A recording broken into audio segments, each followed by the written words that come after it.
And we're live. Yeah, we are. So we got a jump start. We're actually live and not waiting to be live. When we're supposed to be live. Alright.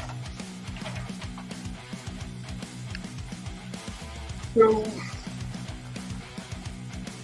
Eric Flint, you know what I mean when I say Eric Flint?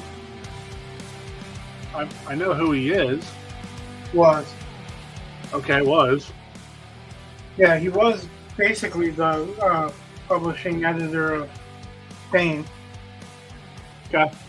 But he was one of the founders of the Superstars writing seminars too. Okay.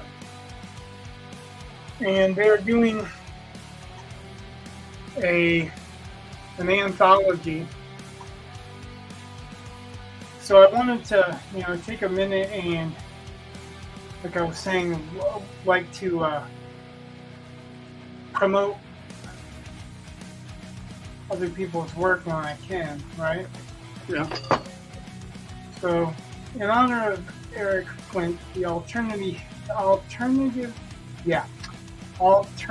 histories, in honor of Eric Flint, A Bit of Luck, edited by Lisa Mangum. So, I don't see a link yet, but I'm gonna share the image.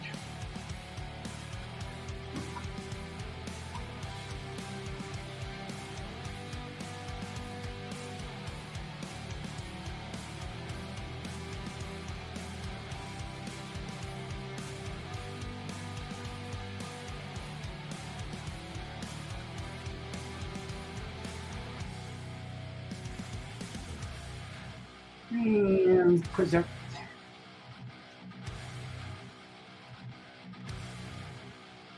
Not presenting. No, I am now. Okay.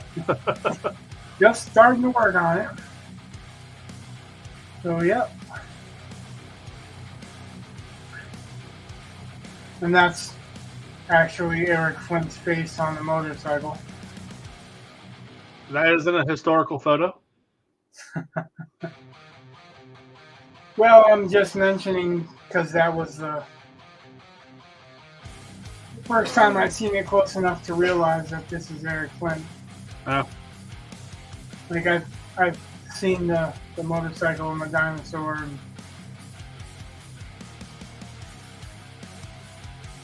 it looks a whole lot like it's digital, so I'm gonna guess it is. But that being beside the point. So we did a sharing. I'd really like to get people to, put some stuff up and share other people's stuff, but without any links or anybody's suggestions or whatever. Makes it kind of hard. So,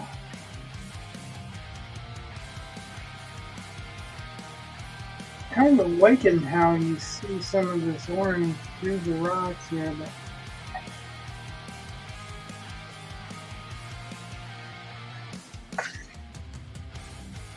not at all what the intent, the plan was. Those happy accidents.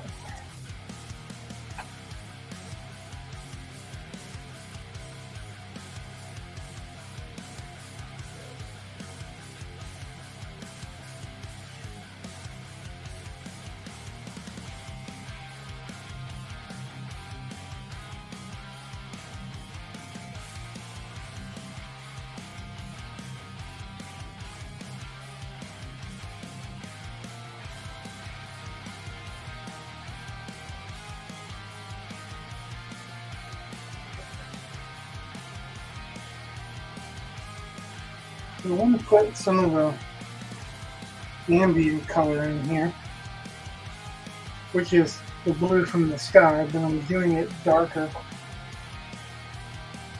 I think I may end up lightening it up a little bit.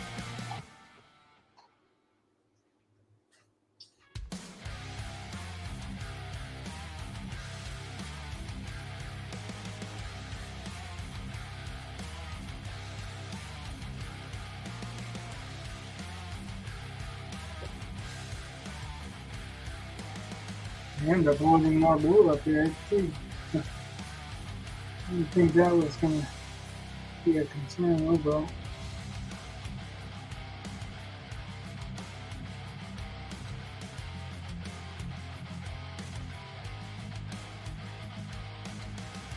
So that article that you sent, which don't need to talk negative about anyone, but it got me thinking about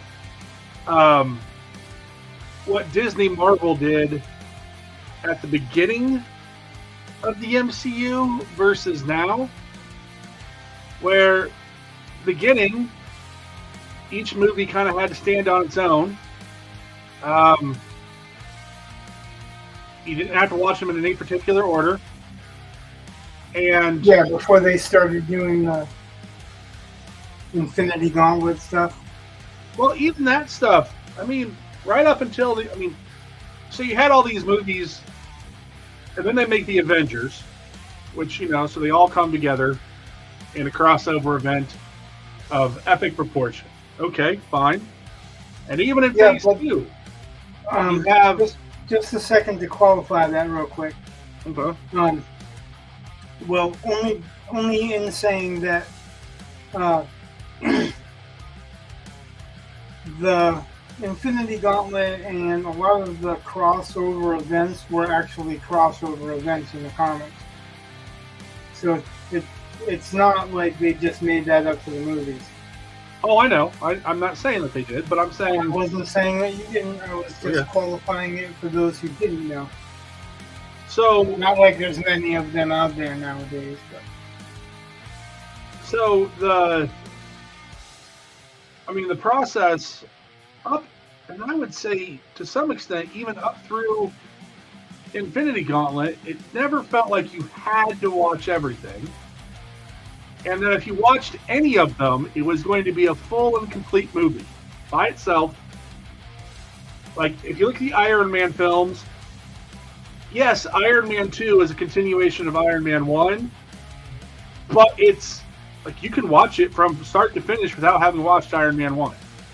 Same with Iron Man 3. Like, you don't have to watch all these things. And they all have to have their own satisfying ending, where I think now... And maybe I'm blurring the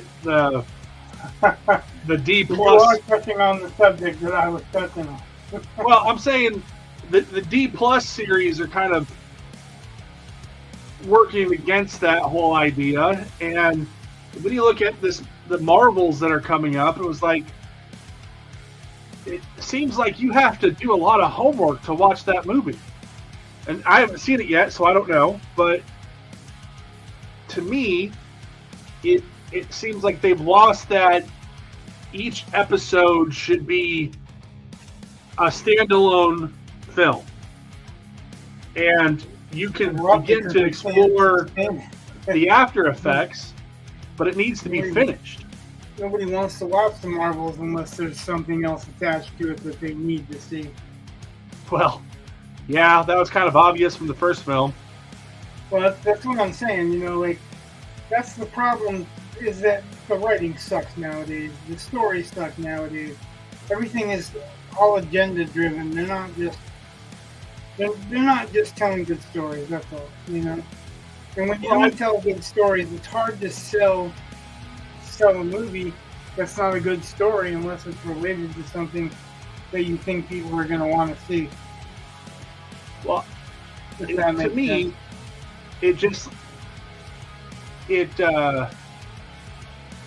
and this could just me getting old. It could be my fascination with the James Bond books. Whatever. You're welcome. But I feel like we're getting away from the idea that a book should be able to stand on its own instead of just, oh, it's building the franchise. And I'm like, it should stand on its own. Well, no, I mean, yeah, so that is one of the reasons that I like a lot of historical fiction. Because the historical fiction version of writing a trilogy is not writing a trilogy. It's writing 3 standalone stories with the same people set in the same time period. So you're actually getting the end of the story, even if you're not getting the end of one character's life or whatever. Because those stories aren't about one character's life, they're about events. Well, one character's life during events. But so I agree totally that there's a problem with that. I think that's the whole, Robert Jordan, George Martin problem that we were discussing, where the people are so enamored with the characters in the world, and they don't want the story to end because they're so enamored with the characters in the world, but they don't realize that they're being gypped out of the ending of the story. Like, you can write other stories in that world. Martin's already doing that. He even finished the story he started, and he's already got the House of the Dragon going on. So I think people have lowered their expectations to too much of a degree for the sake of liking a character or liking a world or environment or magic system or whatever. But I totally agree. I think that the problem is that they're writing episodic fiction instead of writing stories. Yeah. Which is kind of weird if you think about, like, because in a way what you're arguing and what I'm arguing too, don't get me wrong, but we're kind of advocating that there should be a place where you give people an off-ramp, where you let them decide if they want to, like, hey, that was a story. I enjoyed this, and I'm done now. Whereas when you're making these really long series, you just have to keep reading and reading and reading. And it's kind of like the opposite thing that we're told about never giving the reader a chance to put the book down. Put the story down, though, not the series. I think that's the difference, is that I don't know about you, but I don't want to read a series nonstop. Like, there's very few series that I've gotten into to the point where I will put down other books to read them or just read them from beginning to end. It's just, no thank you. I have to have a break. Like somebody was saying, maybe you last time, a palate cleanser. something to give me a break from it. Yeah. So yeah, I like knowing that the series has an end, that I'm going towards it. If you've got 10 books and there's no ending, you're still giving them the chance to put it down. Matter of fact, you're giving them the promise that you're not going to finish it. Maybe. Like, you're still giving them the chance to put it down, because look at Martin. I'm not obligated to finish this story. No, you only promised people that there was going to be a 5-book arc. You're not obligated to keep your word, but we're obligated to pay your ass. So, yeah. I don't know. Like, I like the idea. I think people lost some of that. Like, they got so into trilogies from, like, Tolkien and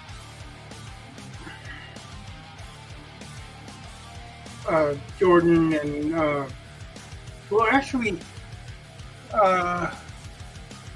C.S. Lewis didn't write trilogies, did he? He wrote separate adventures, didn't he? Yeah. But they're set in the same Narnia world. books are pretty self-contained. Yeah, and that's what I'm saying. Like a lot of these adventure fiction and they're not just episodic. They're something. There's something to them. There's some girth to them. They're not just making promises that they're not going to keep. That's my problem with most of that stuff, is that they have no intent on finishing it. Martin don't care about finishing it. He's a millionaire. He don't have to do shit. He can walk around or whatever the hell he does and throw his weight around, tell stories of the old days. You know, he can, other people can't, but you know. And then get mad when fans are wanting the end to the point where they're, you know, creating it for themselves. Well, that's kind of part of the cost, you know.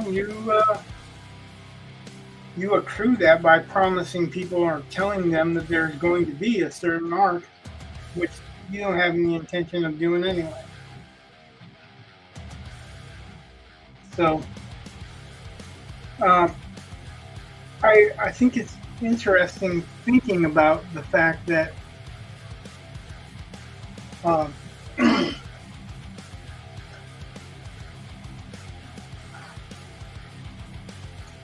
that there's an end to the story, you know, and people are not, they don't get it anymore. Like, I think that's a problem that's inherent in almost everything nowadays. Like, everything is, you're talking about movies too, and you're right, but it's just not limited to movies. It's the same thing with streaming shows and everything. They don't really feel like they're intending to finish any of it. Yeah.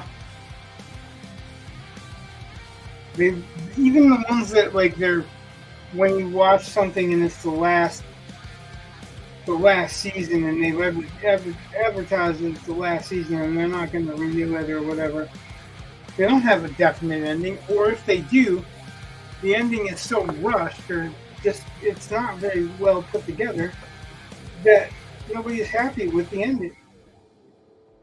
So everybody's happy just to trundle along in these imaginary worlds with no ending because the endings suck and nobody knows how to write them anymore. Well, it is definitely hard to write an ending that wraps everything up and feels complete and satisfying.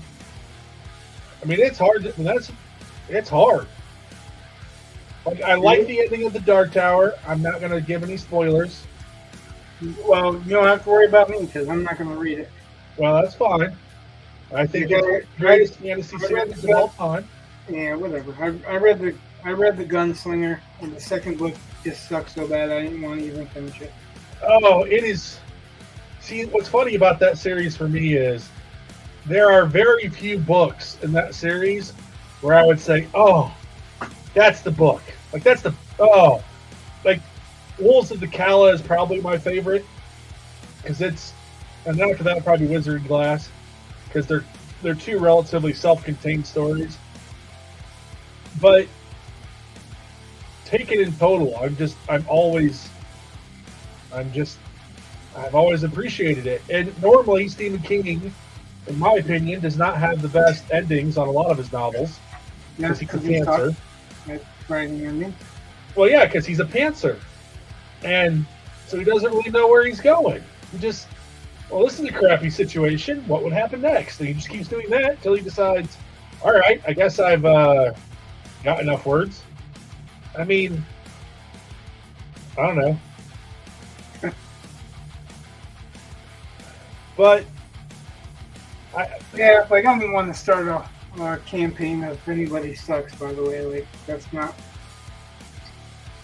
Well, what's funny is, like, you absolutely hate that series, and I'm like, oh, no, it's great. I don't hate that series. I am indifferent towards it. Okay. The second book did not sell me. Okay. Like, so, my wife's, the second book she loved.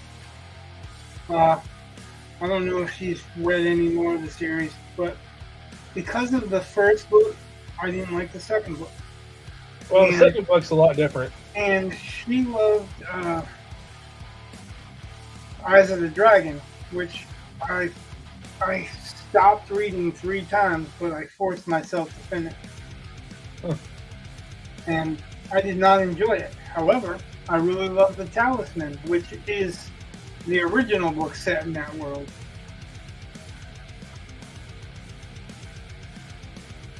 I would recommend... But it has a beginning, middle, and an end. And there was 2 Panthers writing it. Yeah. I would actually recommend... you can read Wizard and Glass. You can basically just... Because it's basically a prequel set in the middle of the thing, of the whole novel, or the whole series. But you can basically just read that, the old parts, and then if you like that, then you can read the other stuff around it. But it's a pretty good, self-contained, got a beginning, middle, and end, and then it has like little parts that connect it to the rest of the series, whatever. And it doesn't,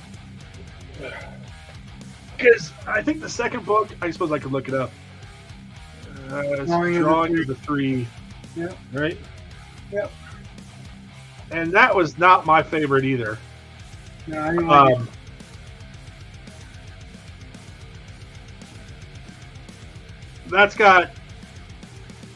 That introduces, if I remember correctly, my least favorite character in the whole series. It's got, I don't know, just the character of Denna Walker, and to some extent, everything having to do with her just annoys me. I'm like, you're going to put a character in a fantasy setting in a wheelchair and expect me to think that you're covering lots of ground where there are no roads or sidewalks. Okay. Like, I have no problem including differently abled characters in my stories, but you cut off somebody's legs, you're limiting what that character should really be able to do. And he gets around it later on in the series, which I kind of thought was a cheat, but whatever. That character is my least favorite. Everything having to do with her is my least favorite part of that series. And that's the book that she features kind of well, not the only one, but it's just kind of annoying. But whatever. I at least think he ended the dark, sort of. I won't say anything more. But I'm telling you, like, as far as I'm concerned, you don't have to worry about it. And the books have been out so long, you're not really spoiling it for anybody unless they intend to read it. Well, near the end of the Dark Tower, there's a part where authorial intrusion flat out says, all right, that's the end of the book. Stop here. Don't read any further. I'm telling you not to. Like, just be satisfied. That's literally like what he says. And it's kind of funny because it actually harkens back to something from the very first book that he does. And then, of course, I read on, and I read the very end, and then I was like, oh, God, I should have listened to him. And that's I don't know, I've loved that ever since, just because on one hand, he's absolutely right. Just stop when he says you don't want to know anymore. But on the other hand, it's so deliciously bad that you just, I don't know. When that man's on his game, I appreciate it. And I think he was on his game on that one. But if I had ever stopped with Drawing of the Three, I would not have liked that series. Drawing of the Three felt like a slog to get through. Yeah, like, I don't know, at the very beginning, he trims his fingers off or some shit like that. Yeah, Off me. I'm like, yeah, that's not a gunslinger anymore. yeah, that's kind of he keeps wounding his characters in ways, and I'm just like, really? That's going to make things kind of difficult, which is kind of the point. But at the same time, I'm like, I don't know if he needs it to be. He's a gunslinger. He doesn't need to have his fingers cut off. But oh well. I can definitely point out flaws in the series. I mean, it is not perfect by any means, but I certainly did enjoy it overall. I don't want, like I keep saying it, like I'm perfectly fine with people enjoying stuff I don't. Right. I don't know how to put it any other way. Like, you don't have to defend, and I'm not saying you are, but nobody has to defend what they like to me, because if I like it, I like it. If I don't, I don't, and nothing that they're going to say is going to change that, really. Right. Like, I was talking with my daughter's boyfriend, and we were talking about movies that were as good as or better than the book, or because it's always they're never as good as the book or whatever. So, but talking about Philip K. Dick. Yeah. And he was talking, like, he saw Blade Runner when it was done. And he said, this is true futurism. So he really, really, really liked what they did with Blade Runner. And I did, because, Blade Runner is just a legendary movie anyway, but I didn't like what Ridley Scott did with him, with the character Deckard after that. I didn't agree that he was supposed to be a replicant. I know what they're saying is supposed to be truth or whatever, but it never struck true for me. I like Deckard as what he is, and some of Deckard's character isn't even in the story. A lot of his character is not in the story, because he's basically a man trying to please his wife and do his job at the same time. Right. And that really doesn't come across in the story, and that's really what it is. So, but so while we were on the subject, and like I was saying, the whole movie Blade Runner takes place in one page in the short story, or the novella, or whatever it is. The whole thing with Roy Batty and all that stuff takes place in one page. And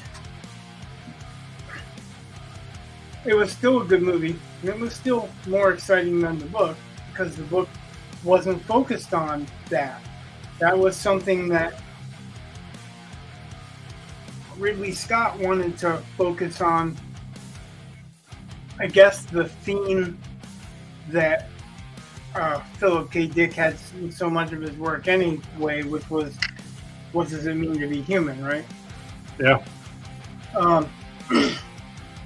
So we went from that to talking about, like, Children of Men.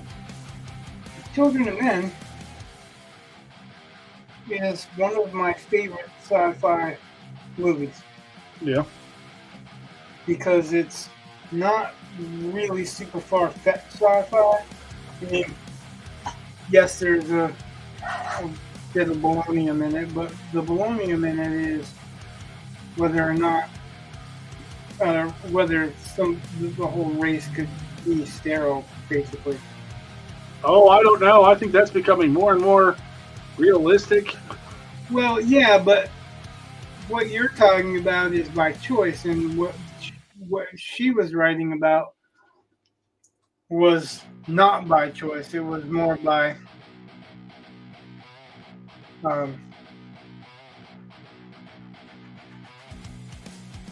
Well, they're already saying like sperm counts are down across the board, and you have Bill Gates who says, you know what? I think we could sterilize a large portion of the population through vaccines, so that we don't have to worry about overpopulation. And then he, supports. He's said a lot more than that, but yeah, I know. Let's not get into that. Again, it wasn't in relationship to that I was talking about. I'm talking about the speculative element. Okay. Right? It's near future and the human race can't repopulate. Well, the book, I'm assuming you haven't read the book. No. Don't. It's miserable. Okay. And it is. It's miserable. And that's what I don't like about the book. The movie at the end gives you hope. Right? It's this guy that goes through all this stuff for the sake of, a woman of color who's pregnant. But I'm not even sure. Like I can't remember book-wise if she's actually even in the book. But the book starts off with him backing over his own kid. This kid didn't die of any strange disease, flu, whatever. He fucking killed him. And he had no remorse at any point in time throughout the whole book. And the book was bleak, and it just kept getting bleaker. So it's weird how some people like that in literature. Okay, not me. Not me either, but it's kind of funny because, like, I had a teaching assistant once, and she's like, "Do you read anything in this class where somebody doesn't die?" I mean, the school gives me my curriculum for the most part. I mean, I have some say, but that's what's in the textbook. I don't know, but a lot of the fine art. You should ask her name a Disney movie where someone doesn't die. Oh, that's a fun idea. Right. Well, that's a response because it's death will make a story, or loss will make a story, and when they put it that way, it's like they're not looking at. I guarantee she wasn't thinking, well, Bambi's a story about someone that's parents were murdered. You know what I mean? Yeah. Hey, I gotta put my dog out. I'll be right back.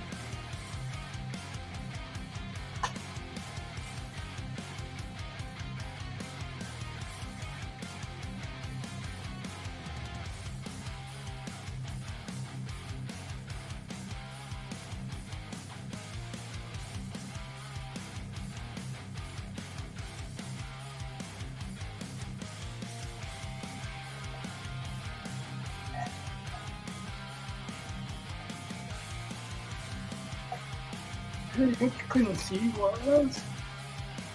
You're putting some water in here. And I want to make it transparent enough so that you can see.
I'm back. Someone in my family. So, like, we've partitioned off this area here for my desk. And we have this, it's an armoire, but so it's over here and it presents a wall and I can't see the door. And so the dog pushes her way in. So I'm thinking the door is open. And then she acts like, she's all perturbed. So I get up to let her out, and the door's closed. So someone's shutting her in. And they don't understand why that kind of makes me grumpy.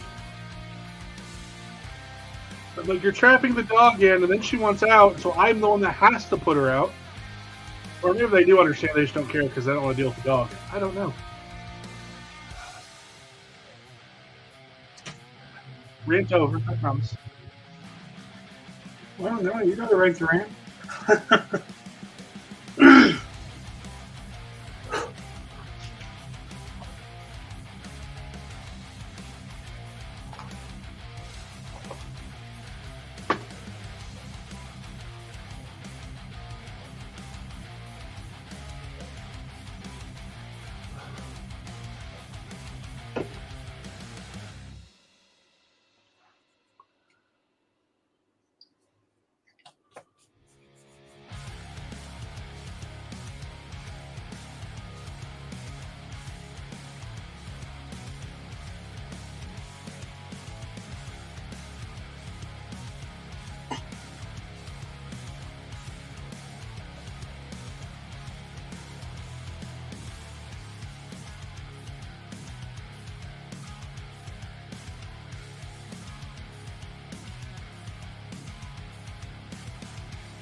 Hopefully this don't look too bad.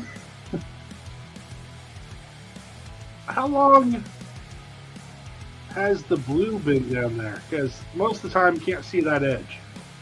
How long has what blue been down there? So you have the rock on the left, right? Yeah. All right, so the water that's closer to the bottom. Yeah, that right there. That's what I've been painting on. Okay, but was it blue when you started tonight? No, when I started tonight it was brown and a little bit of orange was showing through. And I put back some orange in the streaks so that you could see the water reflected. Right. Yeah, no, it looks good. You asked, so I'm kind of getting closer so you can have a look. Anyone else that's wondering can have a look also. So. I'm still, playing with the values a little bit. Right. But see, like, normally, like, where you have the camera right now, most of that is not visible. Yeah, there you go. Right, because I can't, I can't show the top and bottom at the same time, because... Right.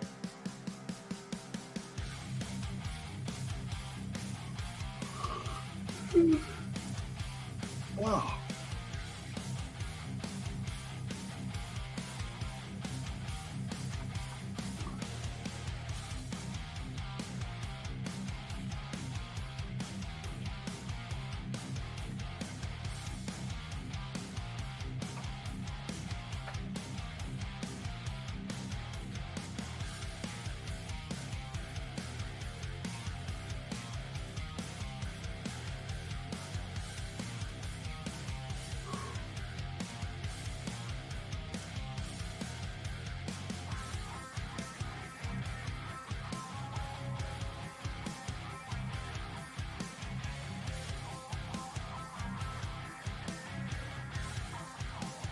still trying to continue that fade.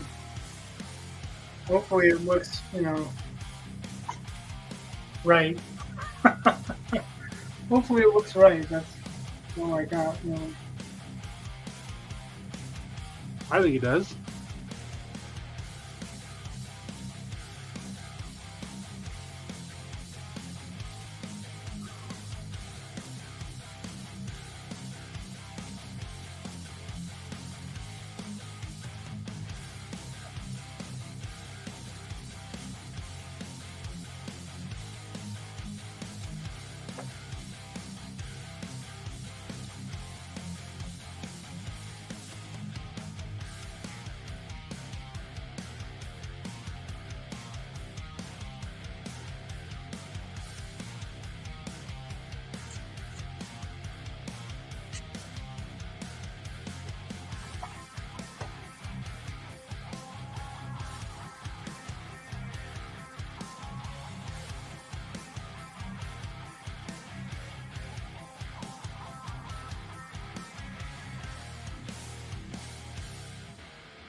I'm running out of the darker blue. For some reason, I thought it was going to withstand a little bit more. It's been hot all day, and I thought, well, I'm going to turn the fan on a little bit. Until I get too cold for it. Gotta enlarge this to see how it looks on screen. It looks different for me, but like I said, I'm also, I'm looking at it at this angle at the bottom. Yeah. Oh, yeah. All right, good.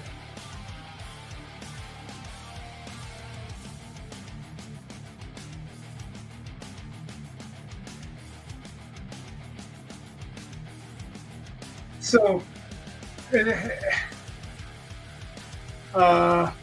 I think these usually run about 19 or so live streams before I finish them. Okay. We're on 17 or 18. So, and I'm getting close to the point where I want to be putting all the small details in and refining every little thing, but I want to get this done laid out first. Yeah, that blue's I got up here. Look at that.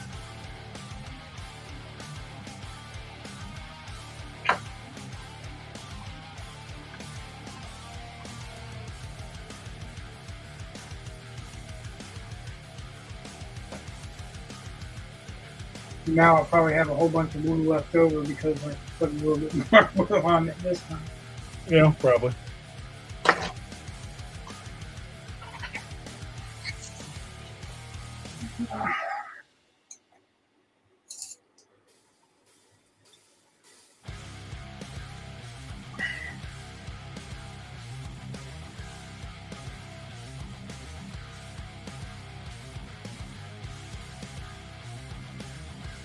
Ooh, that's a little bit more than I wanted.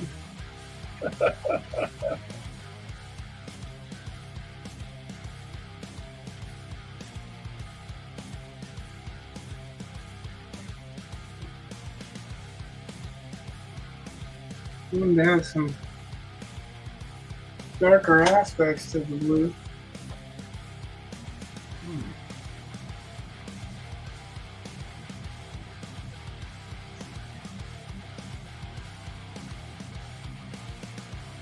I guess this flat brush is not as flat as I wanted to be.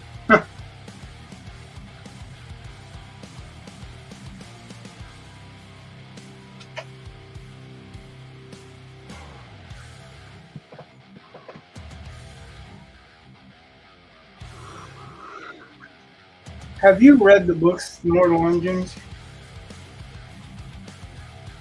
No.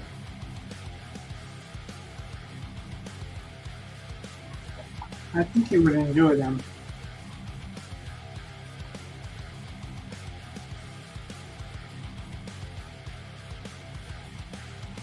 It is very much the young adult adventure. Ooh, that's not what I wanted it to do.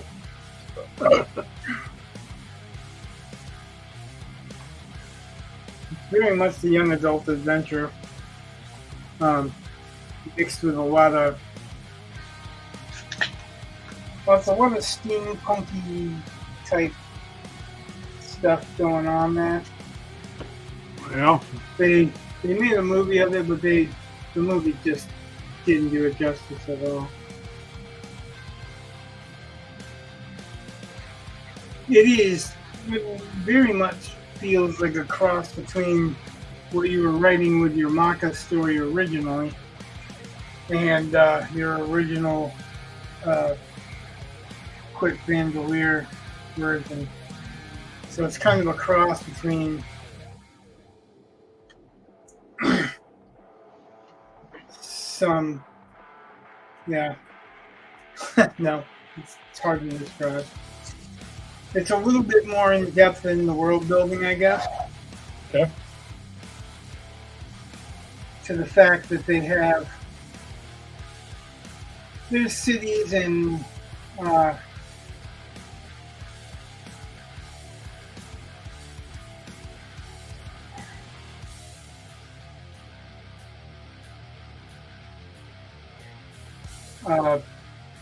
political.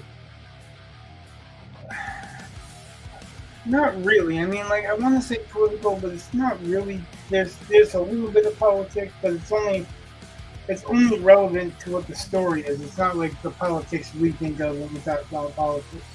Right. It's the politics of that particular world, and it fits that world, and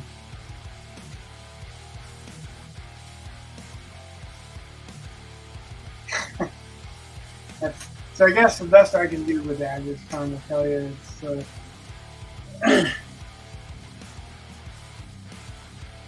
it's kind of they've got.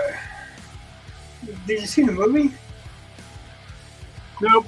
Is that the one that Guillermo del Toro did, though?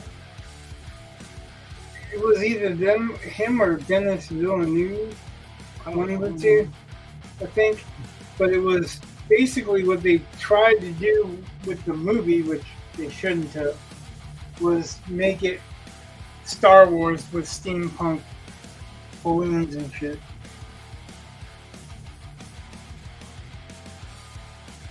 Which was, it really kind of didn't do justice to what's going on. So the premise is that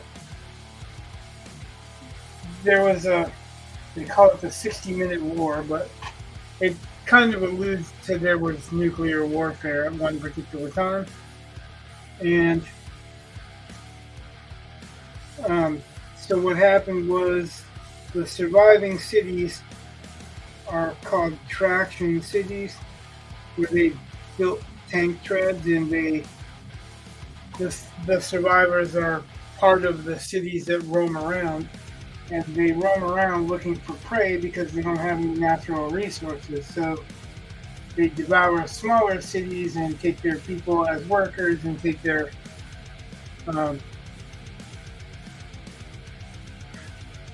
resources, food and spare parts and such.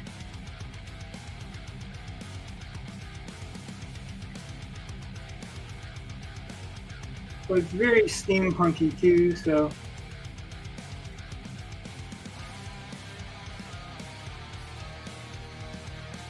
I just finished the second book.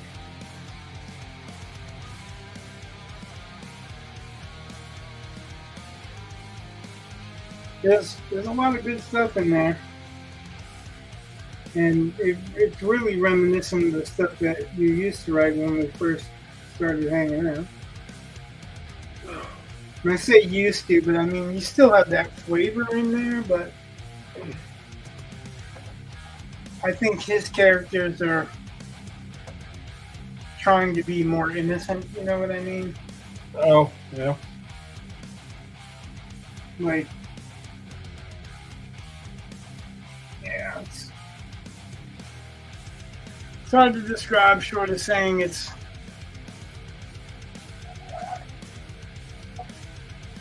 an interesting mix. You did read Retribution Falls, right?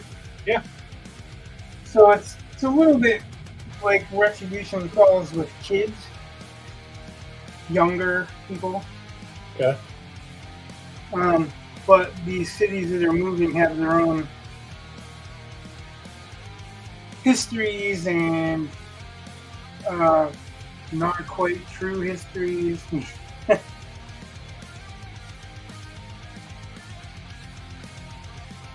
So there's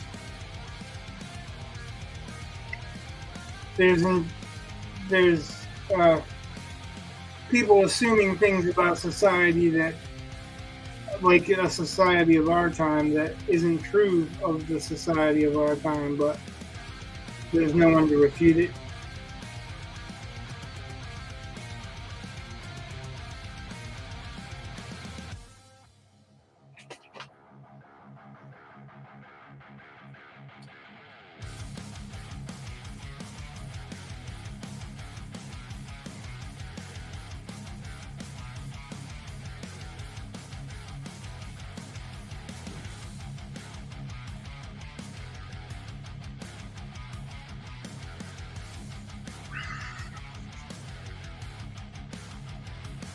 I guess maybe I assume that you enjoy reading it because it's kind of the stuff that, some of the stuff that you wrote, like the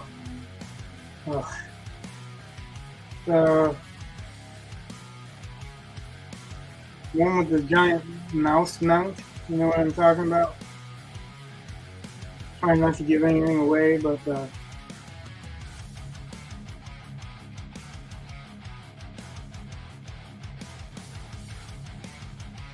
The giant what? mouse. The giant mouse mount.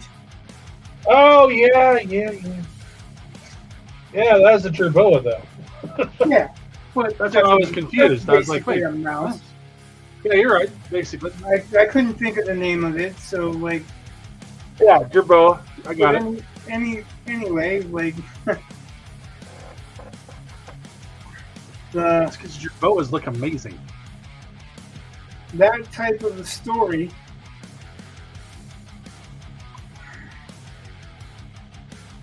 that, almost futuristic and steampunkish, and it's a little bit of everything. Yeah.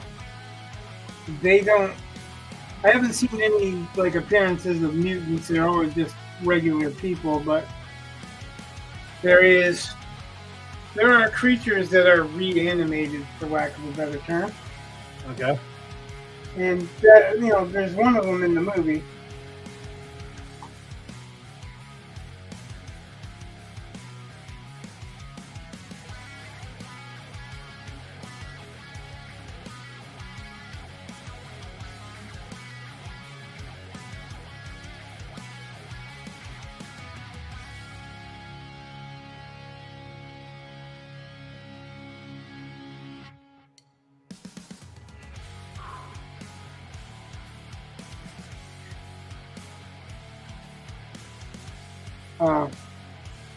The bad guy that you had with the first quick Bandolier story that I read.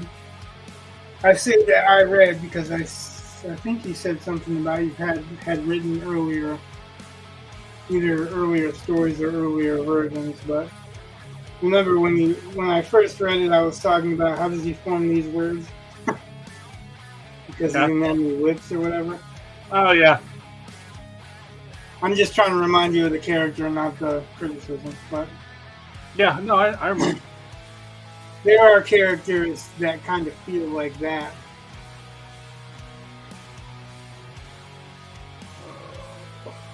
It's like kind of the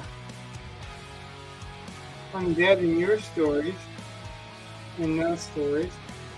except for they are scientifically so instead of, well, polonium scientifically so instead of some type of, I don't even know if we expanded on how that happens.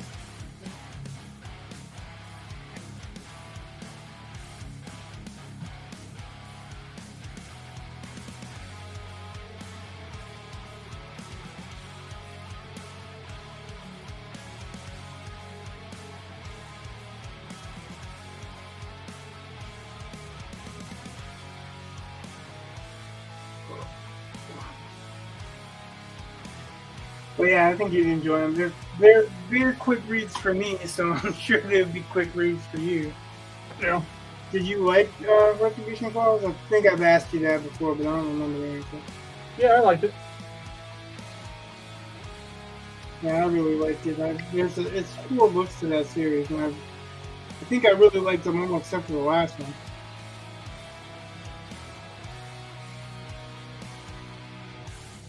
And yes, partially because it was the last one, but partially because of the things espoused in it.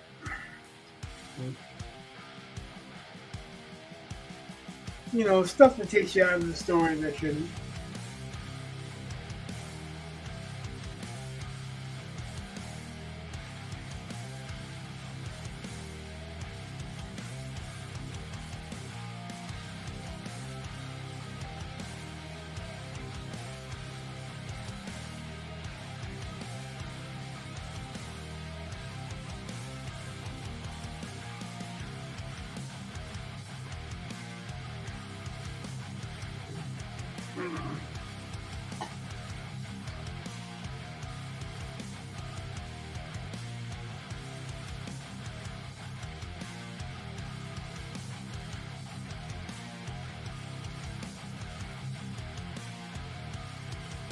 I don't know if I'm liking the blue in the rocks. Like on the rocks. I wanted the local color in there, but it just doesn't look the way I wanted it to. So. Maybe. It's going to have to go.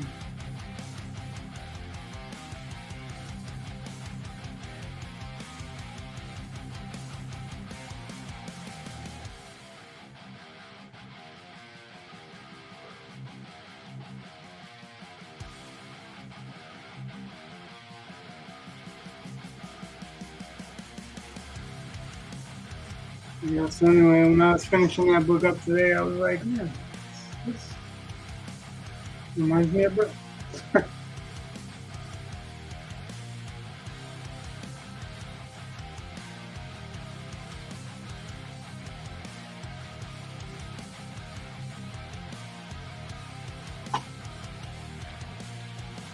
Oh.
Did you hear that sound?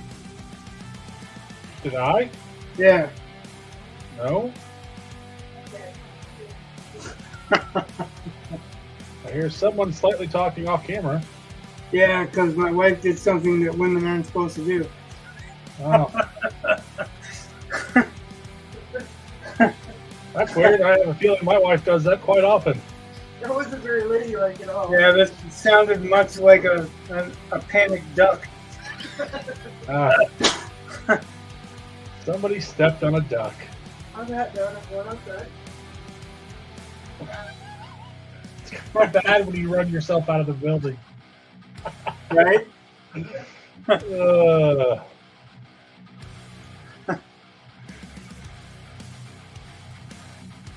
A lot of times, like, I'll walk around Walmart because it's a controlled temperature environment. Right. So, like, I'll do my hour's worth of walking inside Walmart and won't stop for that hour. And, like, I'll fart in some area and I'll go, whew, that microwave smells like shit. You're supposed to do that over by the meat or the cheese. Oh, you know, like, it's not restricted to anything. It was microwave the first thing that come to mind. No. It could be anything. Those cups smell like shit. Those blankets smell like shit. And I gotten to the point where I'm like, those, and then the response will be, smell like shit.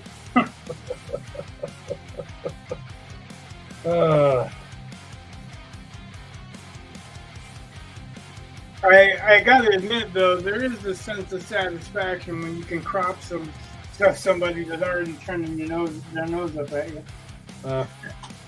You walk by them and silently fumigate. Leave some chemtrails.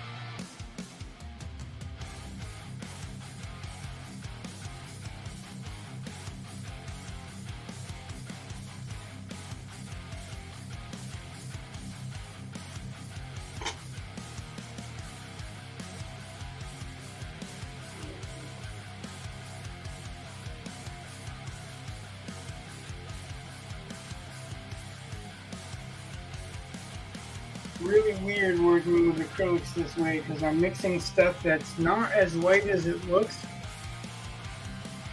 Yeah. But I won't be able to see how exactly it looks until it dries.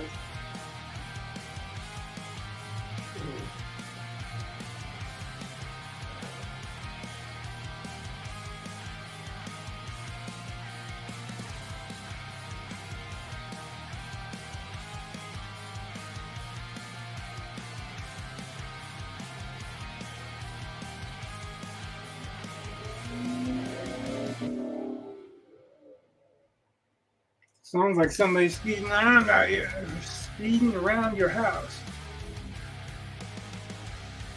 That's funny. I was tapping my head. Huh?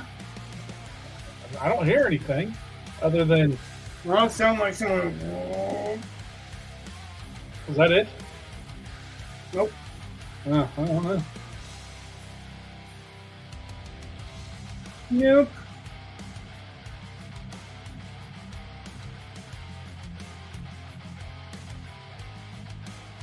So, my employer has had problems with children tearing apart bathrooms. Which employer? And like they, your day job employer? huh? Your day job employer? Yeah. And it's gotten to the point where they won't put paper towels in the restrooms. They put them on the outside where there are cameras. Because people were taking whole rolls of toilet paper, or not toilet paper, but of paper towels, and throwing them in the toilet and clogging them up. And like they had like some serious damage to the plumbing. Well, Like it's that's an getting, asshole move. yeah, it's gotten rather expensive, like shockingly expensive, how much damage these kids are doing. And you know, my sons go to the school, and so one of them has started an Instagram page where he basically makes fun of the people who are tearing up the bathrooms, about how, like, you know, he sympathizes with them because if every time he looked down he saw how tiny his penis was, he'd tear up the bathroom too, that kind of stuff. Just trying to shame these people in ways that the administration can't. And I just find it rather humorous. I'm kind of proud of him for taking the step, I guess.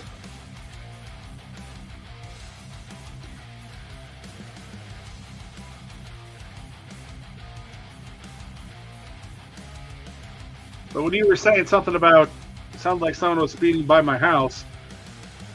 It's whenever I hear someone with a god awful engine, or you know, their bass turned up so high, I'm always like, oh, it's the small penis alert.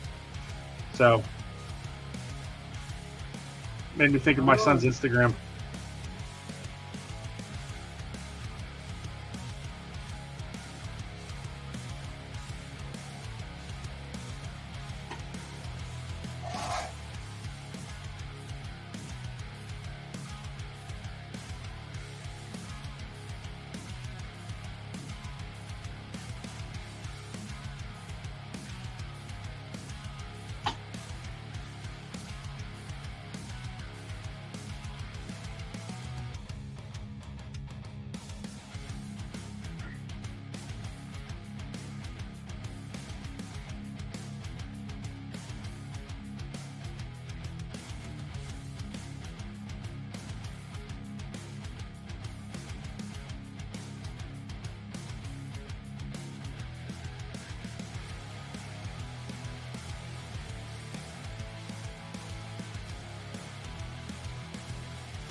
Yeah.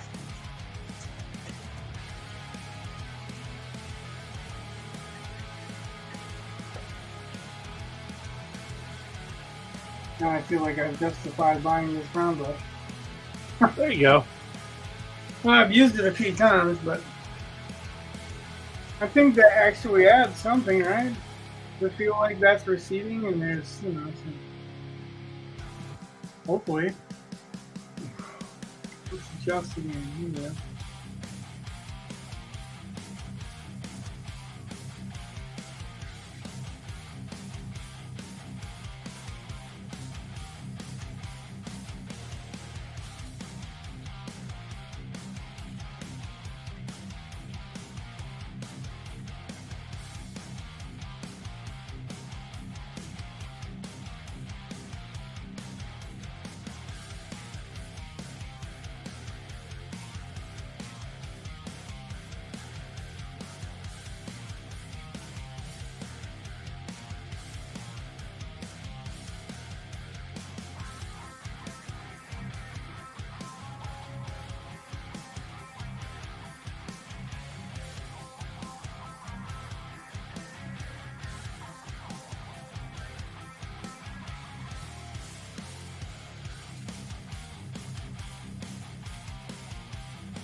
I just wipe that completely off. That wasn't the intent. Let me mark this mark. Oh, it's perfect. Let me erase it. Well, it wasn't perfect. I was gonna thin it out. I wanted to do a little bit of finger blending, is what I was thinking. Oh, you thinned it out. Yeah, well, blended it so far that it just took it right away. So I want to switch to purple as I'm going back, But I also want to give the indication that not all of the water is having the same ripple effect.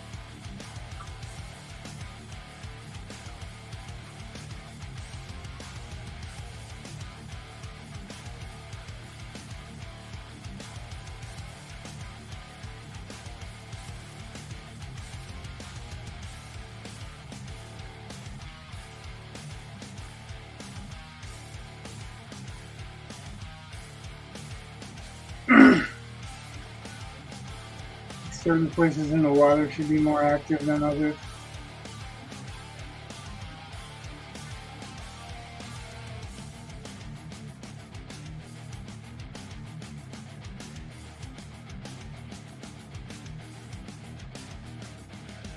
Not to impugn your artistic ability, I'm just curious. As I've attempted to do what I'm about to ask you, so I know where my limits are.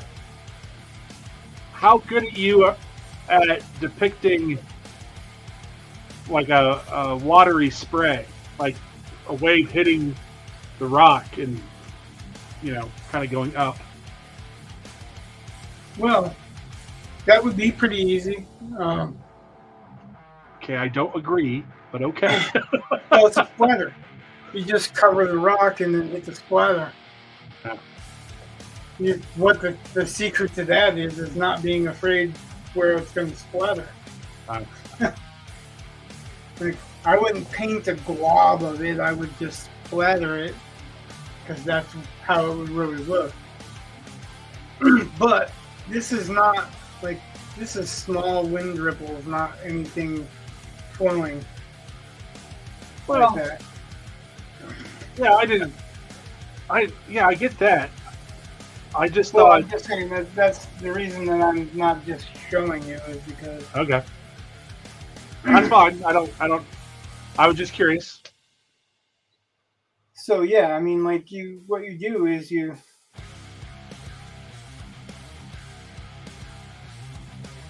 cover the edge of whatever you don't want to. The very edge you shouldn't be worried about at all, really, because spray will be coming over the rock anyway.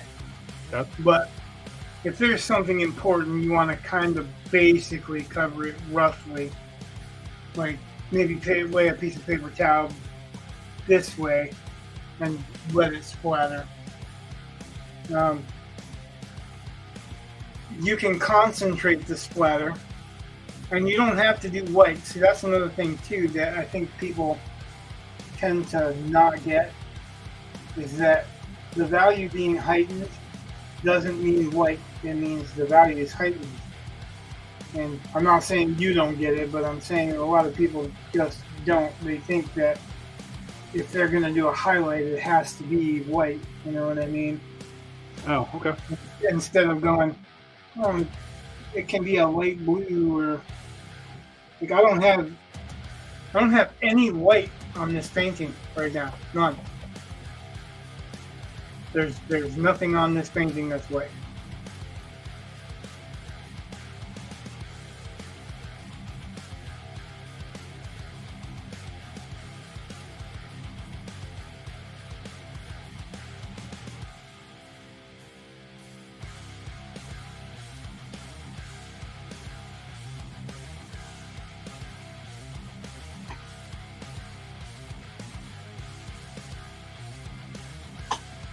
everything that could possibly look white is either a very, very light blue,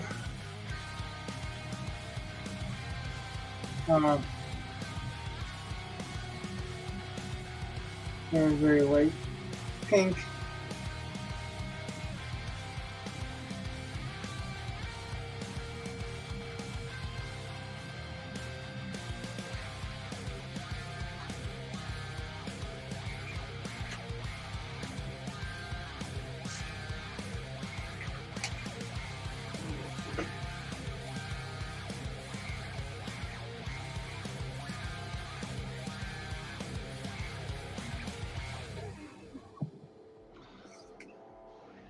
and I haven't hidden anything. I mean, there's a very, very light gray. That's the closest to white that I've gotten.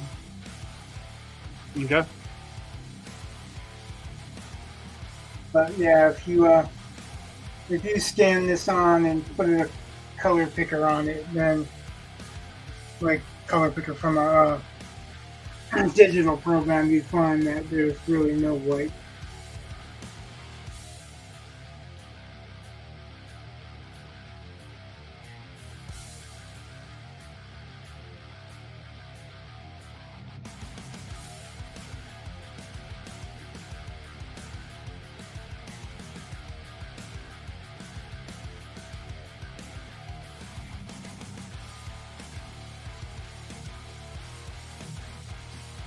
And really, there's not meant to be.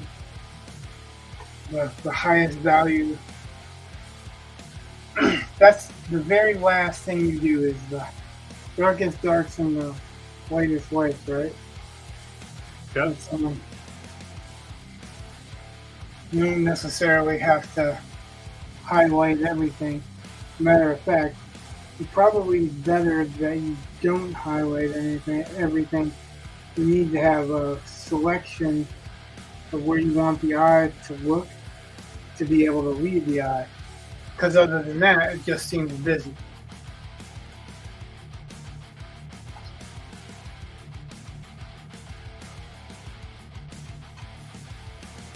You said you were painting in watercolor, right? Yeah, I've done that.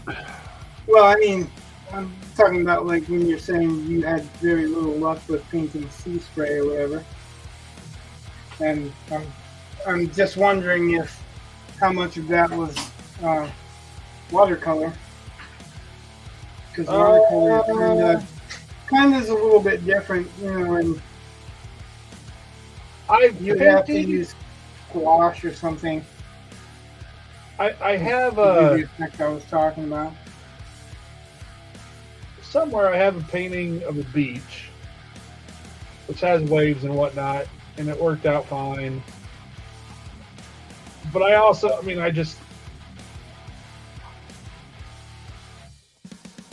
that's a little more detailed than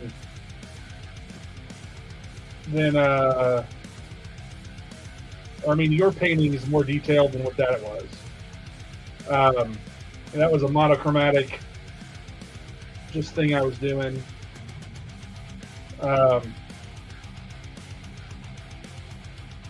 So it's just a little different. I remember I guess I don't know if I've ever actually tried to paint a really good water splash.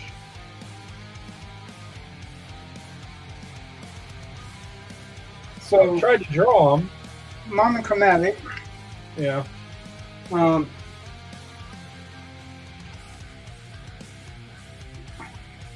chroma? What hue? It was blue. Kind of a, I don't know, I would say it was a grayish blue overall. Emphasis on blue. Okay, well, grayish blue tells me that it's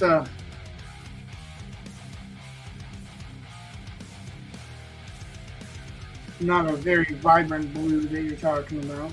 No, it wasn't meant to be. No, I didn't say it was. But I'm not seeing what you're saying, so I'm trying to envision. But Yeah, I mean, so what you're talking about is basically you just working with values. Yeah.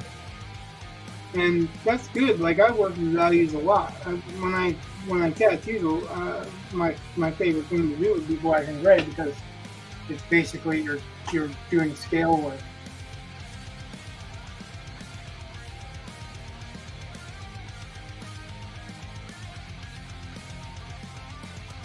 Oh, that's so funny.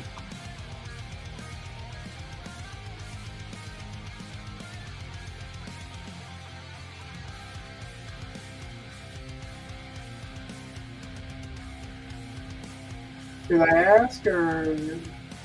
Well, I just got to thinking about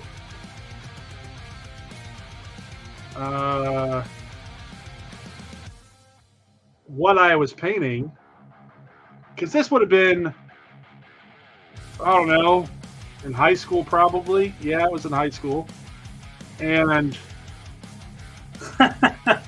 So you've got a lot more patience now, I bet.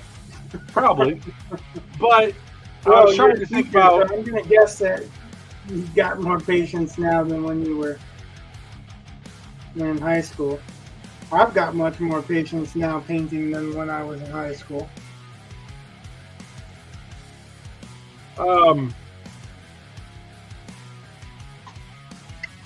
Would you get demonetized for showing something that's on a Google image search?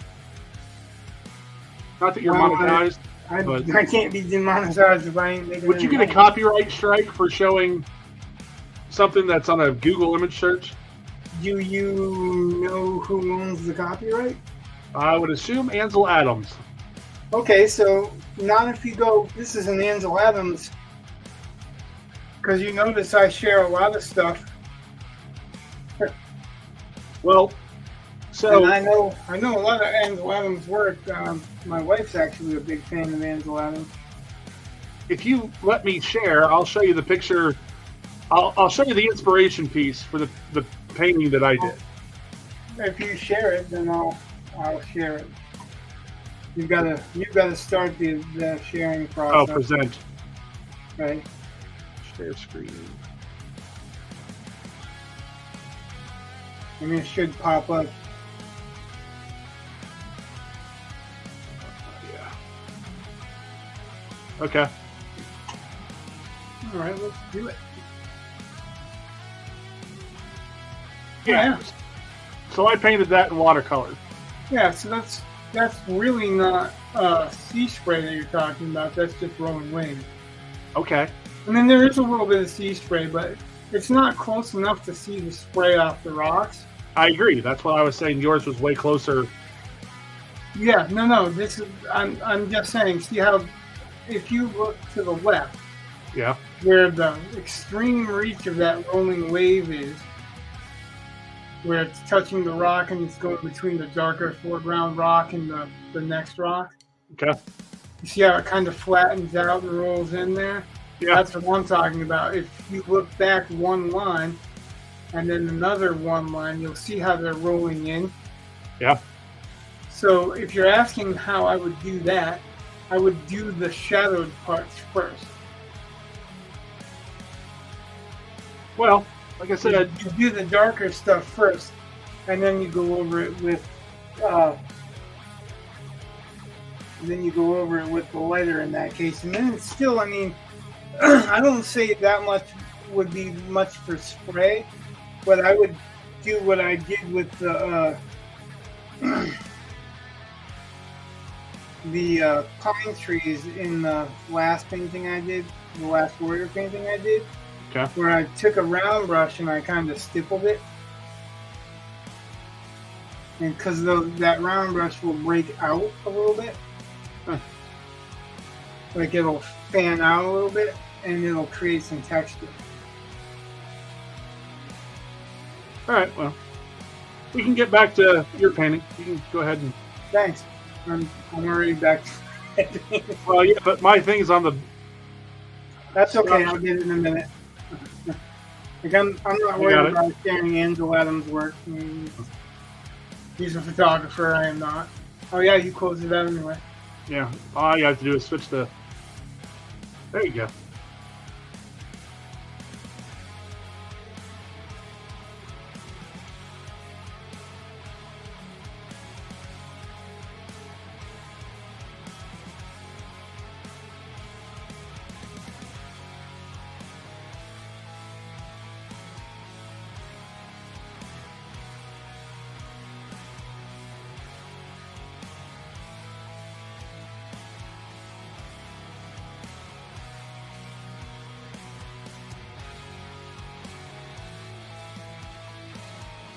You never know how much you can see.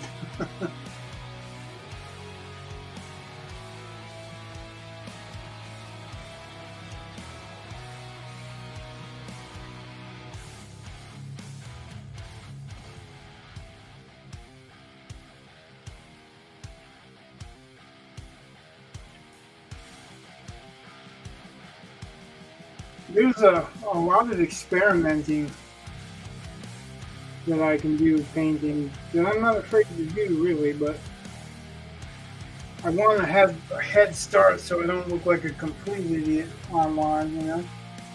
Right. I don't want people to be afraid of messing up, because that's, like you said, happy accidents, and really being afraid of messing up is really what makes you mess up mostly.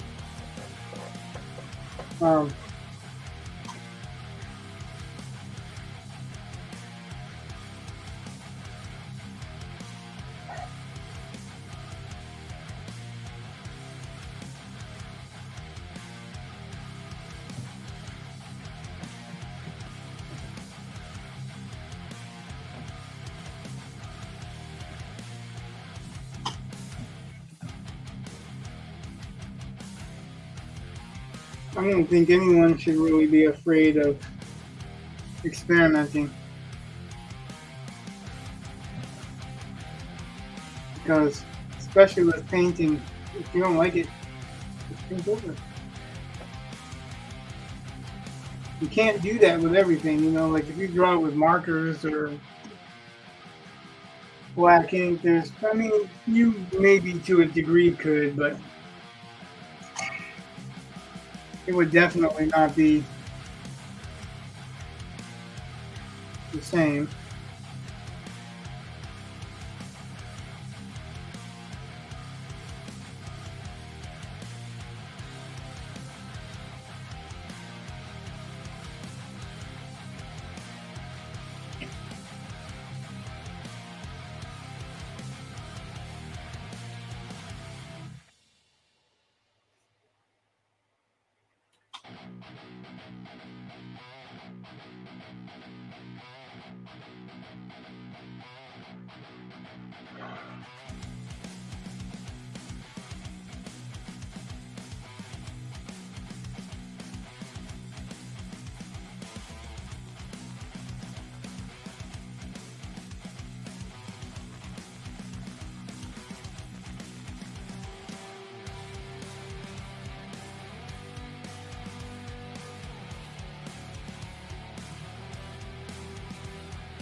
So maybe something like that will be next.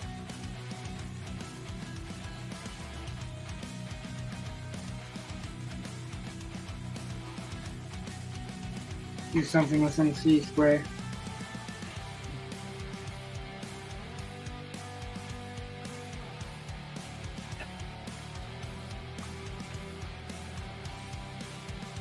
I'll be right back. Okay. I'll be right here.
I'm back.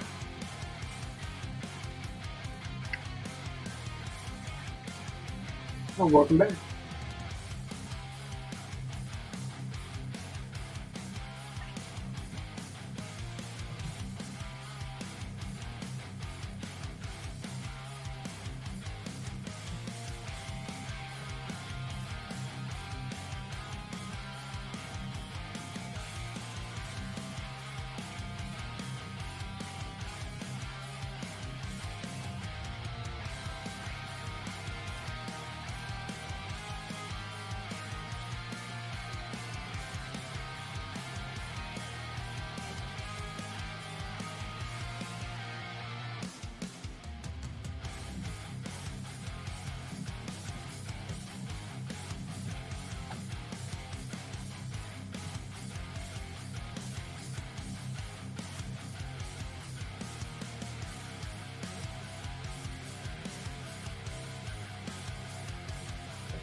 I think that's pretty good for the water.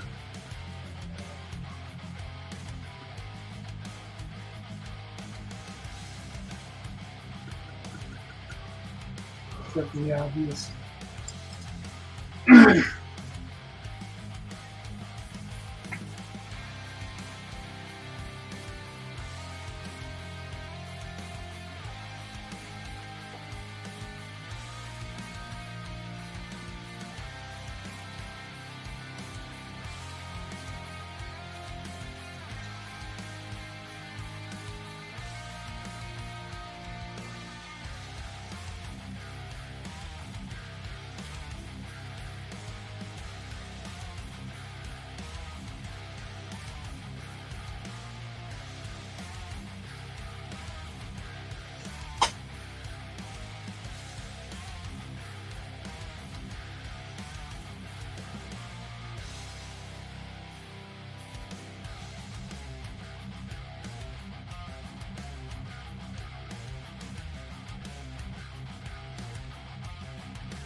I don't know why I took out the earplugs to sneeze. Because I don't think that cuts my mic.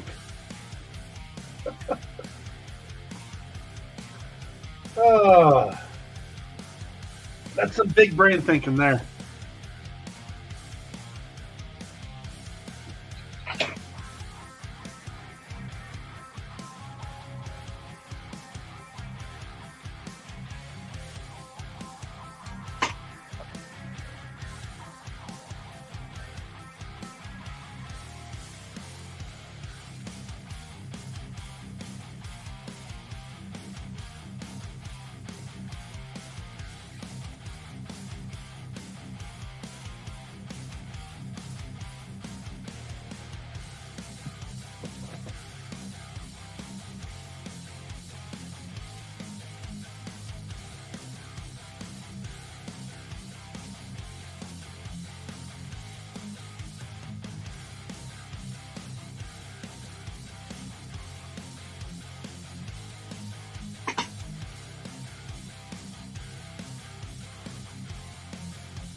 the music? I switched it. Oh, okay.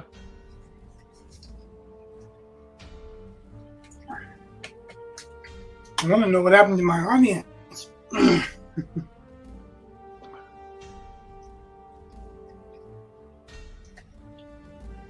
I'm boring now. Sorry.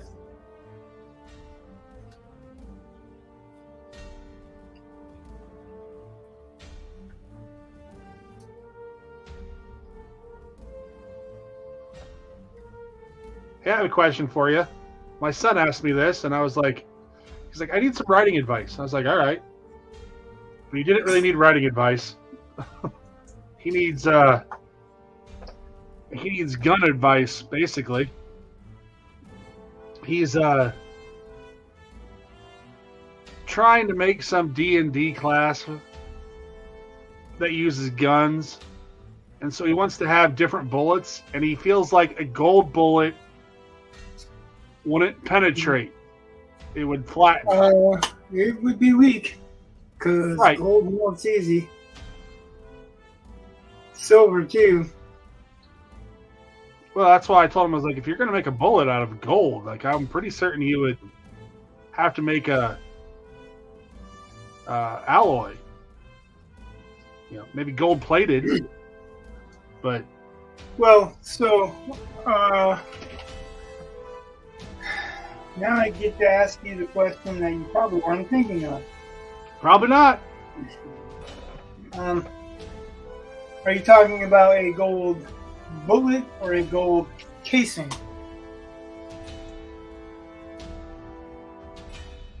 Because Whichever the part casing hits the actually- person. Well, the part that hits the person isn't what people think of as the part that hits the person. If you look at a bullet, it's only the tip of the round that actually is the bullet. Oh, that's the part It's then. pretty soft because lead is not pretty hard.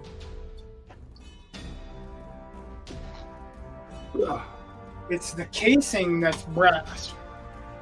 The casing that goes around it was what you're worried about packing the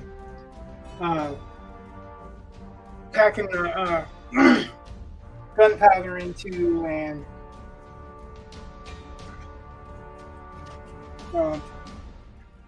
yeah.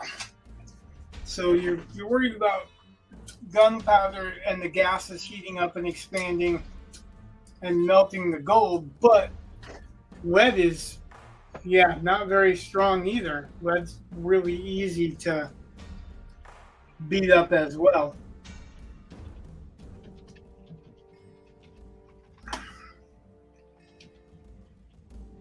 And most people, when they think of a bullet, that's actually what they're thinking of, the entire thing, the round. But the round is a bullet, casing, gunpowder, and an ignition.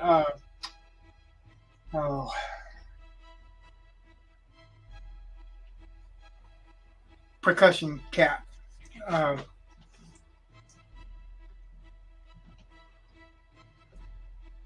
The bullet is what's crimped in the end of that casing.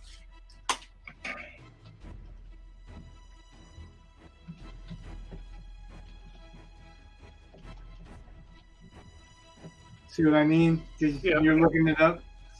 No, I'm trying to. Oh, I'm trying to work on this story too. I am So close to being done. the main question, I guess, would be, what does he want to get out of this bullet?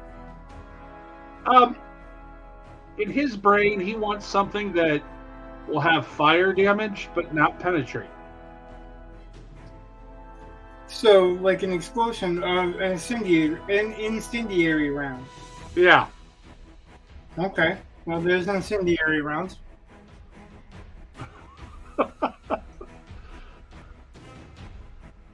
What I'm giving you is advice for him to look up so that he can, play around with ideas. But they're called incendiary rounds. Yeah. And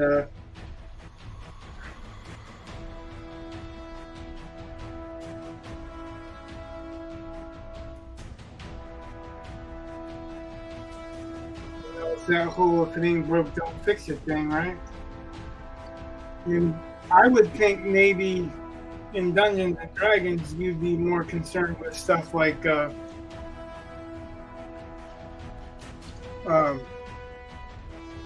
making it plus weapons. Yeah. Like maybe adding a cross or blessing the casing or something. Not you couldn't bless the casing, but maybe add a cross to the actual bullet, so that it's a plus weapon against vampires or whatever. So I mean,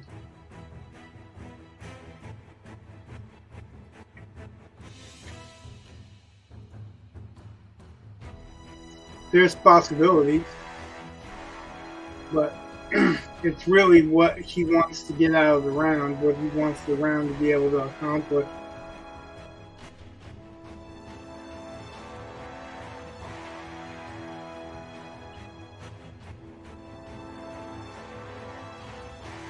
I'm pretty sure that gun's already in it, though. Yeah, I don't know what he's doing. I don't know either. I'm just, thinking out loud here.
So I also would wonder why the hell he would create a gun that doesn't pierce the skin, or one to create a bullet that doesn't pierce the skin.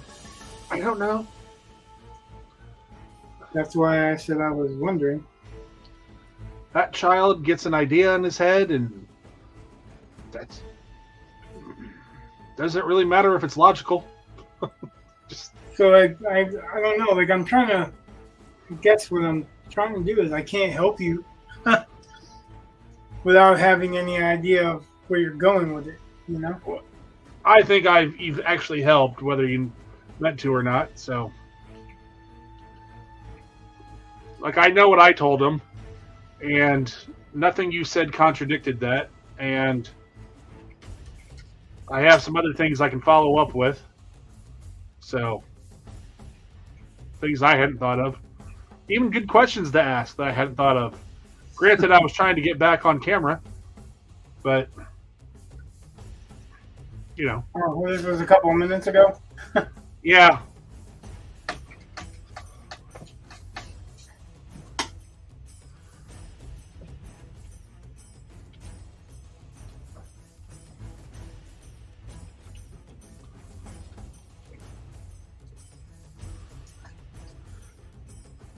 This also would have been a good question while Chad was on there too, because he's a lot more of a gun nut than I am. I'm an aficionado. He's a gun nut. And I know more people. I know people that are even worse than he is. So, as far as gun nut goes.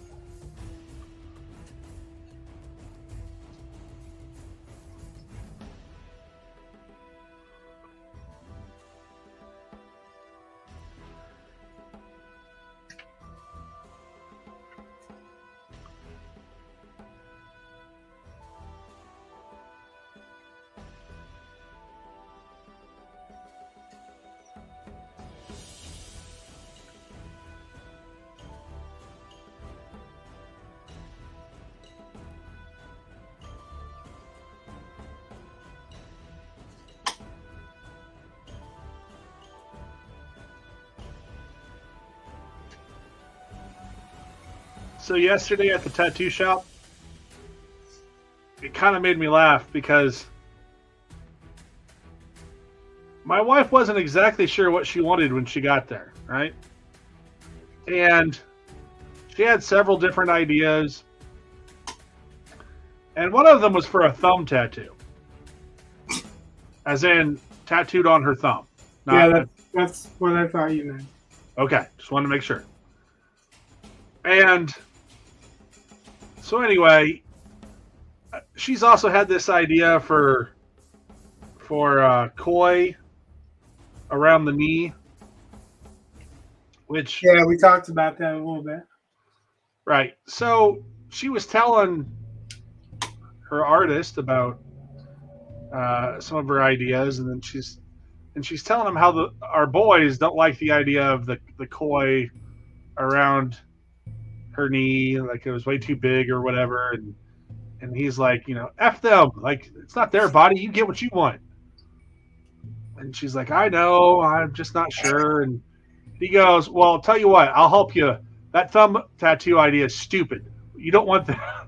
I'm like, on one hand, you're saying it's your body, you get what you want. But on the other hand, you're also saying, but don't do this. Do you remember when I told you about stupid tattoos? Yeah. That's a fucking opinion. Oh, I know. Like I said, like there have been tattoos that I thought were stupid, and I learned my lesson later on that you don't know what they're motivated by, what they want that tattoo for. Right. So just calling it stupid, that's pretty fucking stupid. But really, what the thing is that he wanted to tattoo the koi because it was bigger than the thumb tattoo, and thumb tattoos suck. Well, he didn't do either one of those. Actually, we did. My wife has Just telling you that was his motivation, because that's fine. thumb tattoos don't stay very well. I figured. Mostly on the hand they don't anyway, but it's a pain in the ass. Well, it's a pain in the ass for the tattoo artist. Right. To work on a thumb, to work on something like that, because thumbs, unlike other body parts, you can't just stretch the skin and have it be right the way you want it to be. You have to deal with factors that you wouldn't have to maybe if you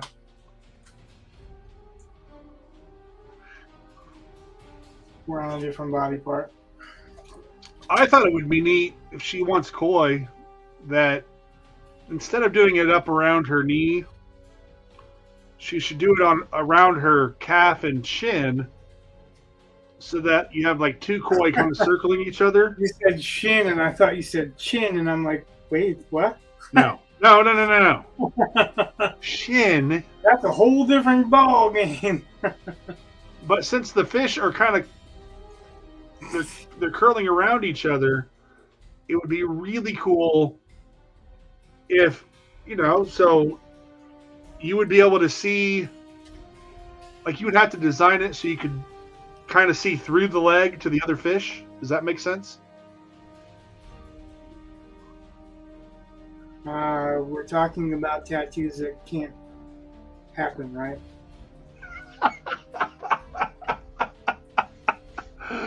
I think it could happen. Yeah, because you're not a tattoo artist. Well, that's true. I'm just thinking about if I One had. can see through the leg to the other one.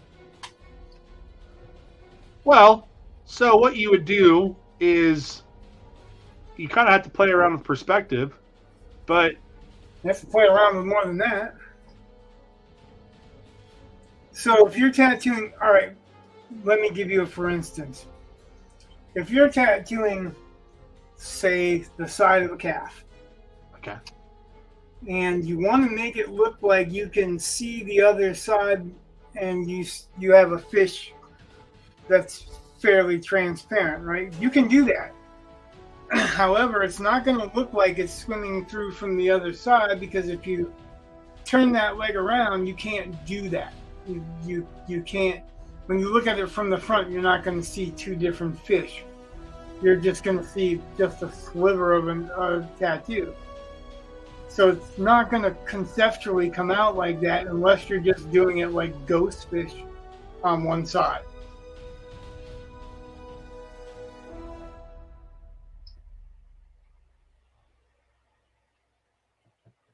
That was that rhino one I told you about on somebody's shoulder, or a shark or whatever.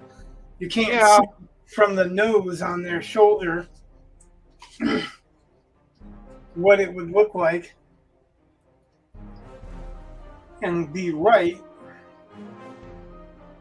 if you're going to show it from the front and the back too. So you'd have to do 3 different tattoos to make it look right, or it's going to look like a wall-eyed thing flopped on her, Well, that's what you want, though. no, I'm thinking, because my wife always thinks of tattoos like 2-dimensional drawings. And Well, yeah, to a point they are, though. yeah, I get that, but I'm thinking of it more as a 3-dimensional one. Yes, but skin, you take a piece of paper and you wrap it around that skin, and that's what you actually have. Because the skin just rolls around the body part. Yeah.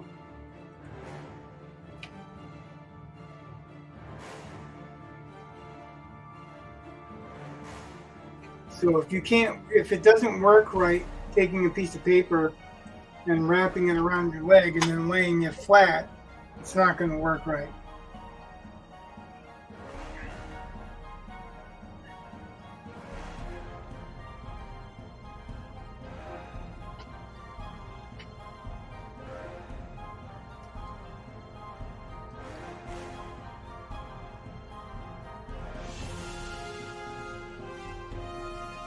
One of those things that what I was saying, like you're not a tattoo artist, so you're not required to think like that. We are, because we have to deal with the repercussions. If something doesn't turn out the way you're looking at it or the way you think it's gonna, we get the blame.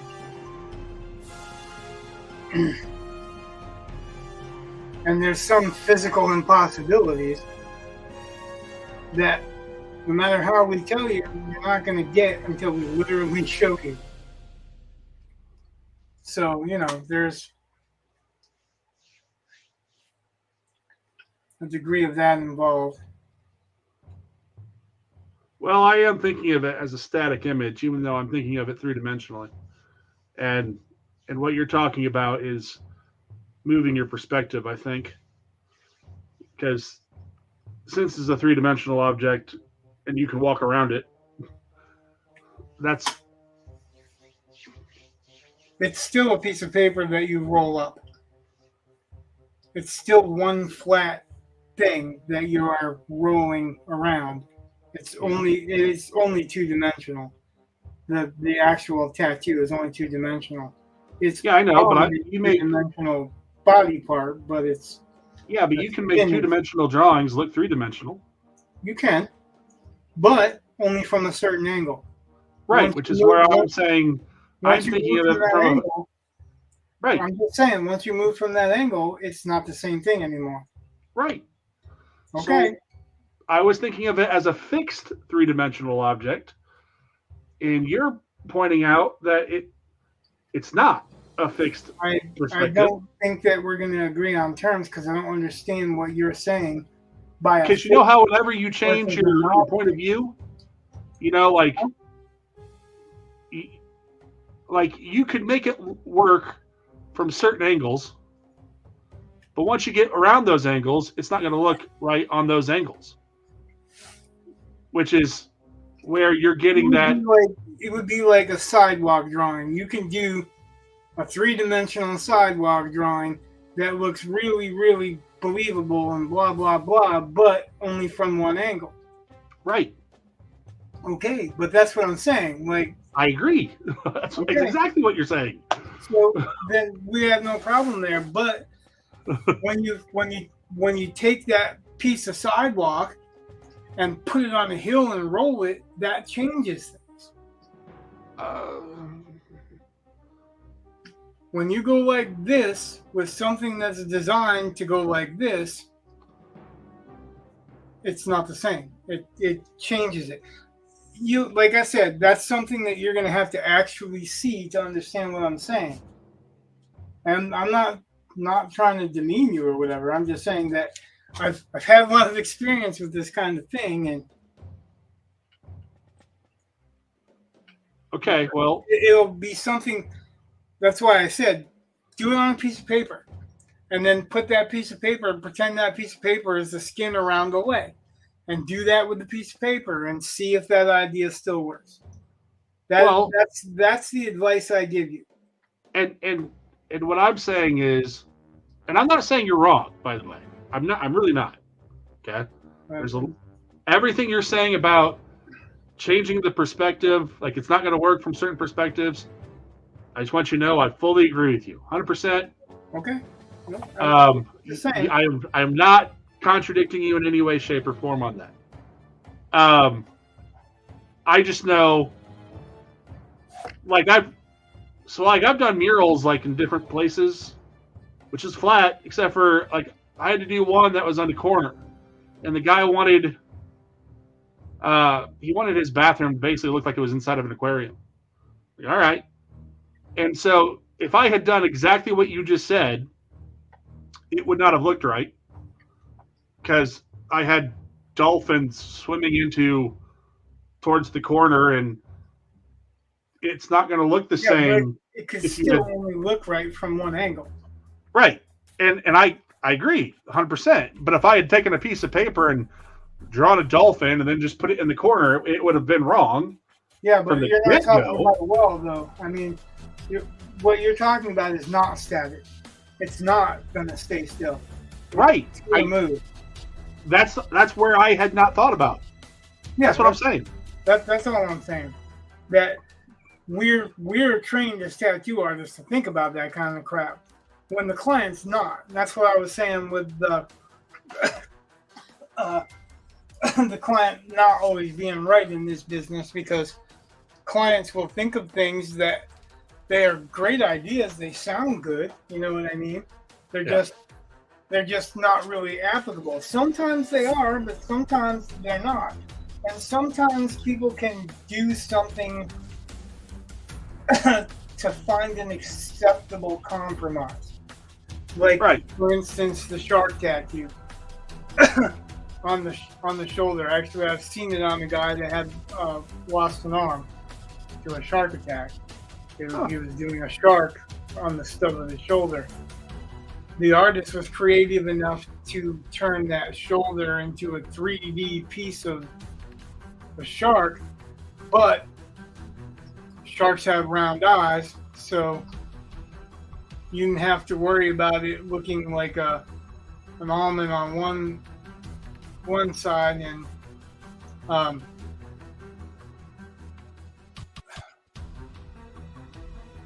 something else from the other side, or something else from the top, or like some of them they look good that way, but some of them they don't get that. You can, if somebody's willing to compromise, sometimes there is a lot that you can do, but it just depends on what it is. You're talking about see-through fish, and I'm as a tattoo artist trying to picture it in a way that doesn't feel hinky, for lack of a better term. Because what's the better term? No, it makes sense to me. Like it's.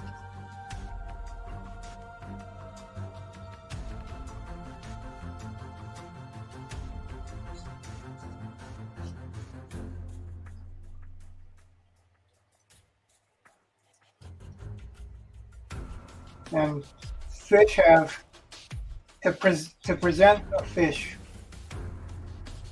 and not have it look like it's just a flat sticker.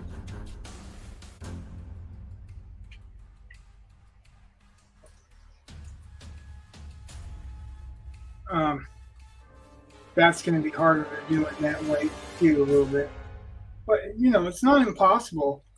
You just have to be able to give that artist enough reign, or hopefully it's a skilled enough artist to be able to do that.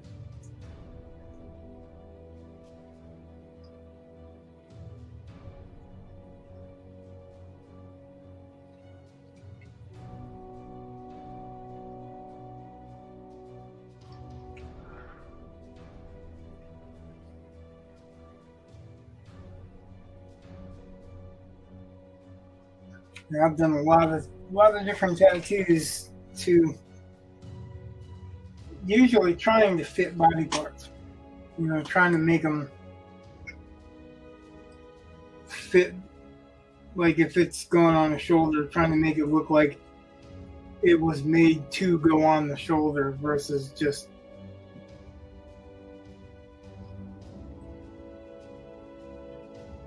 slapping it on the shoulder.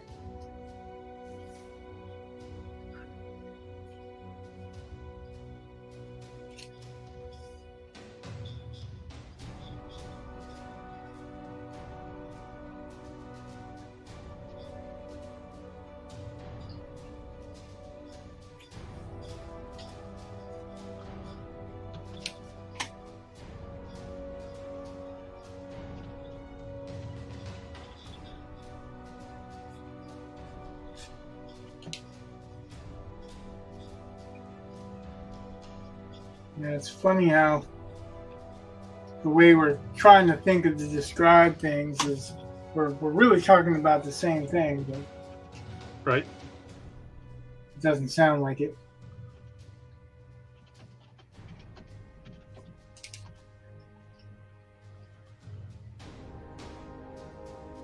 So I don't want to try to sound discouraging on any tattoo ideas, just given that I worked in the field so long and I know a lot of the logistics of it that most people overlook.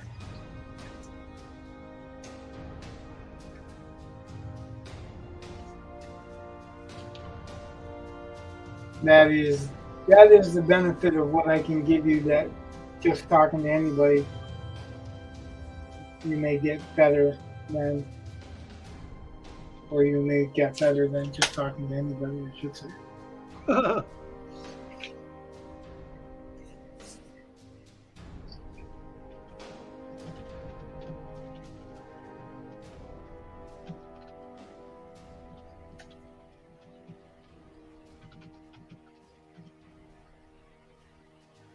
Yeah, never trying to discourage. Like, I'm not telling, and I told you before, I wouldn't tell you what to get or not to get, but I would tell you something like that just to to give it some thought and to work on it practically, because when you do that, what I talked about dealing with a piece of paper and you kind of roll that paper around to see how the shape of a leg would be, then you get exactly what I'm saying. And if you can make it work like that, then you get what your idea is. But if you can't make it work like that, then nobody else is going to be able to either. That's, I guess, what I was trying to get at all along.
Well, shit.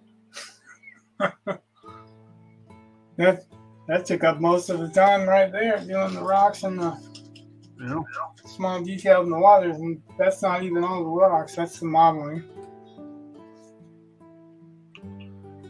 But I did get some local blue in there, and I wanted to darken it up, so I did manage to get that. A little reflection in the water, so that, and a little reflection on the rocks of the water. Can't see it that well right there, but I'll do that whole turning off that light trick. You can see a little bit more of the blue in that way.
Now we'll have to see how this dries. So, yeah, I don't think that's that far from done. Like, I want to focus on the rocks just enough for people to see that there might have been like a civilization there before. And give an idea that there's a little bit of movement.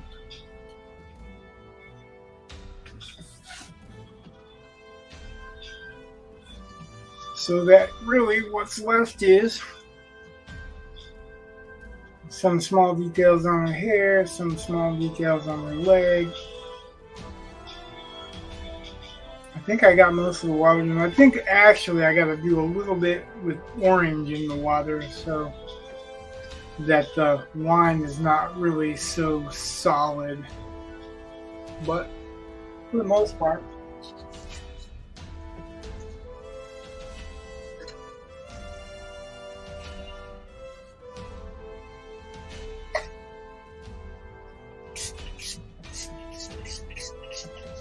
see if this lasts.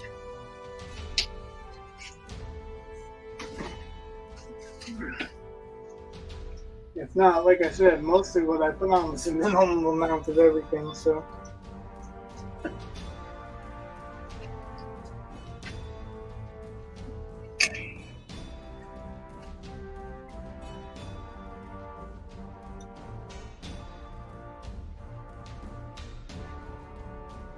And after all that, I'm going to glaze it with the brown once that dries. So.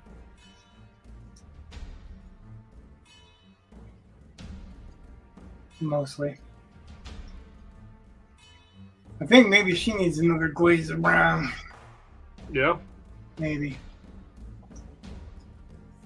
Going back and forth, waffling back and forth on whether I should. Because I want her to stand out, and I don't know if she stands out as much as I want her to right now. But I also guess I could kind of backlight her a little bit, huh? Okay.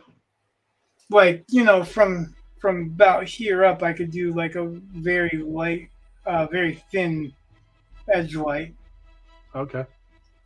So that it makes her stand off in the background. I'm going to do some on her hair anyway because I want a few loose strands, but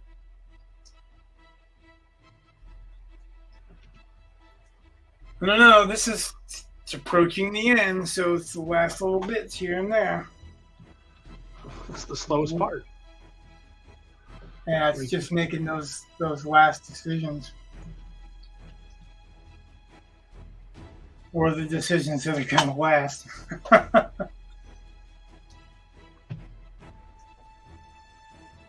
think it needs a little bit of movement in here, but I don't want to overdo it.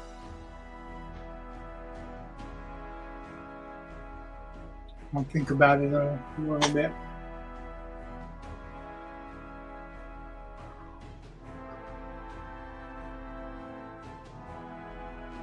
All right, I guess I'm going to end the stream.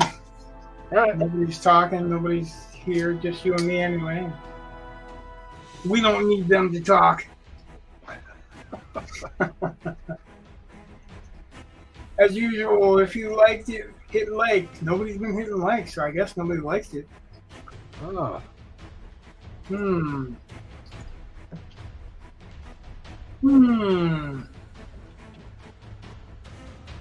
So, if you liked it, hit like.